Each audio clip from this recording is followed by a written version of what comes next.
लाखौं हजारौं मध्ये तिम्रो मुस्कानले किन मलाई पागल बनाउँछ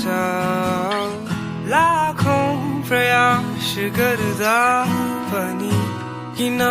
मलाई तिम्रै यादले सताउँछ माया के हो भनेर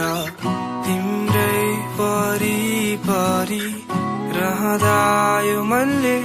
थाहा पाउँछ आज भोलि सुन्दा तिम्रो बोली यो मुटु असाध्यै रमाउँछ घामलाई हेरी बस्छु बादलमा नि तिमी देख्छु तिमी बिना कसरी बिताउने